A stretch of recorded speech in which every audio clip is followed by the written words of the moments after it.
They thought the river meant life, but beneath the shimmering surface lurked death, a place where the weak vanished and even the strongest trembled before the ancient monsters that ruled the waters. This is the River of Death. Before we begin this journey into the ancient past, make sure to subscribe to this channel and tell us in the comments, where in the world are you watching from? Now, let's dive into a time when the world was young, and every river crossing could mean the end. The world was different 1,000,000 years ago. The sun burned hotter, the air was thick with the scent of life and death intertwined. Vast grasslands stretched endlessly, dotted with scattered trees that swayed under the weight of time itself. And through these plains, a single river wound its way like a great serpent, beautiful, glistening, and deadly. This was the lifeblood of countless species. But for the early humans who dared to cross it, the river was not a gift. It was a gamble. A small tribe of hominids, weary, hungry, and desperate, had been traveling for days. Their food was gone, their throats dry, and their young cried for water.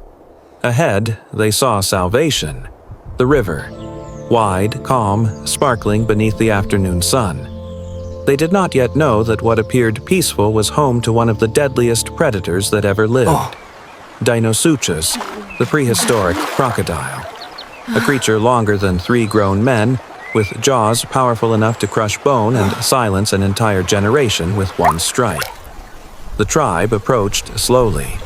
They had seen rivers before, but none this wide, none this quiet. The leader, a scarred male known for his courage, lowered his hand into the water. Cool, refreshing, harmless, or so it seemed. Behind him, the others followed, lowering their heads to drink. But under the water, a shadow moved, slow, deliberate, ancient. Eyes surfaced just above the ripples, watching, calculating. The first scream shattered the silence. In a flash, the calm river exploded into chaos. A young hunter was pulled under, his cry echoing across the plain before it was swallowed by the water. The tribe froze. Panic took hold.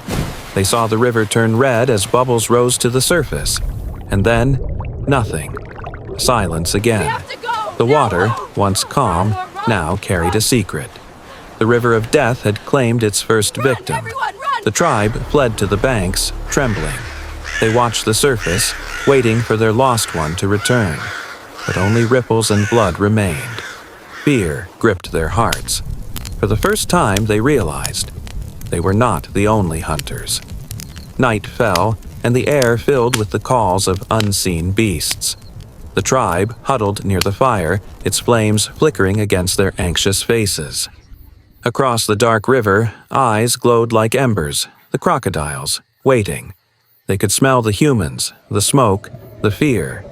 And in the ancient rhythm of life, predators waited for their prey to make a mistake.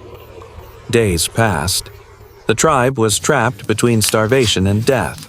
The plains behind them were barren. Ahead lay the river. They had to cross, or perish where they stood. The leader gathered his people. His eyes reflected the firelight, and his heart carried the weight of survival. They crafted spears from sharp stones, hardened by fire. The plan was simple: cross at dawn, when the cold water might slow the beasts. Morning came. Mist rose from the river, hiding what lay beneath. The first group stepped forward, holding spears tight. Every step into the water echoed like thunder in their chests. They moved slowly, eyes fixed on the far shore. Halfway across, a ripple, then another, and then the water erupted. The crocodiles struck from below, their tails slicing through the current. Screams filled the air. Spears flew wildly. Blood mingled with mud as chaos reigned. But this time the tribe fought back. A spear struck the thick hide of one beast, another hit an eye. The river churned like a living storm. Men and monsters locked in a battle older than memory itself. The leader, standing in the shallows, saw his chance. He lunged forward, driving his spear deep into the crocodile's throat. A roar of water and rage followed, and then stillness. The wounded beast drifted away, sinking into the darkness below. The tribe stood breathless. The river was quiet again, but victory came at a cost. Half of them were gone. As the survivors reached the far bank, the morning sun rose above them, red, like the blood-stained water they left behind. They had crossed the river of death. They had faced the monsters beneath the surface and lived to tell the tale. For the first time, they understood the balance of their world. Life demanded courage, and courage demanded sacrifice. That night, they lit a new fire. They sat together, silent but alive. The leader gazed back across the river. Somewhere in the darkness, the ancient crocodile still waited, watching, learning, evolving. But so were the humans. They too had learned. They would remember. And from that memory would grow stories, legends, and the spirit that would one day define all of humankind, to face fear and fight for tomorrow. Millions of years later, the river is gone. The monsters are fossils, their bones sleeping beneath the earth. But the story of that crossing, of courage against impossible odds, still flows in our blood. Every human heartbeat carries the echo of that ancient struggle between prey and predator, fear and fire, life and death. If you enjoyed this journey back in time, don't forget to subscribe to this channel for more untold stories of our ancestors. And tell us in the comments, where in the world are you watching from? Your support keeps these ancient stories alive.